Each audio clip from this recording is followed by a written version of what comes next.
Aujourd'hui, je vais vous partager une réaction que j'ai eue qui m'a surprise hier. En effet, c'était vers midi, mon mari met la radio, je crois, et je commence à entendre le discours du Premier ministre. Et là, je ne sais pas comment cela a été possible.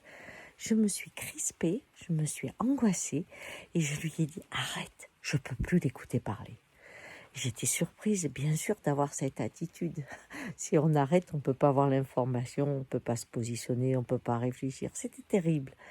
Et donc, étonnée de ma réaction, j'ai décidé de partir me promener pour m'apaiser.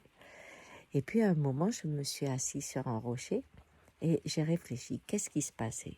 Je ne pouvais pas entendre l'autre parler. Et cette situation arrive souvent dans les couples et je la rencontre quand ils font des thérapies avec moi.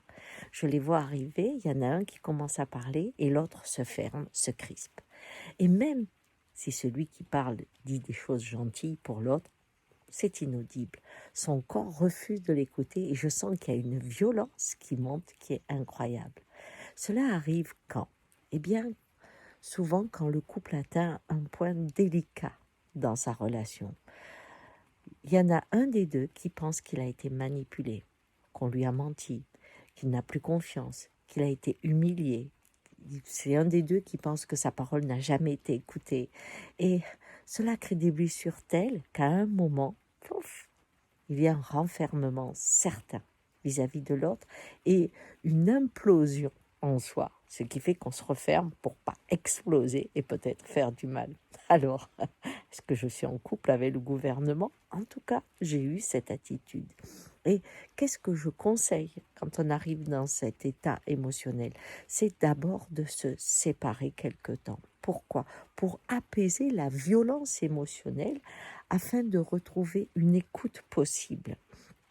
Et pendant le temps où on s'éloigne, très souvent, après avoir refait 50 fois le film, repassé les informations, eh bien, petit à petit, on s'attache aux faits. Seulement aux faits. Par exemple, il dit qu'il a besoin de moi, qu'il m'aime, oui, mais il rentre à 10 heures tous les soirs, il part tôt le matin, il s'en fout de ce que je fais. Les faits. Vous voyez?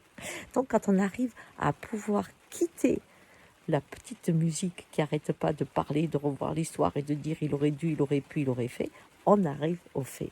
Eh bien moi, aujourd'hui, je vais faire la même chose avec le gouvernement. Je vais éteindre la radio, prendre vraiment de la distance et rester dans les faits. Et les faits, je vais les mettre à mon niveau.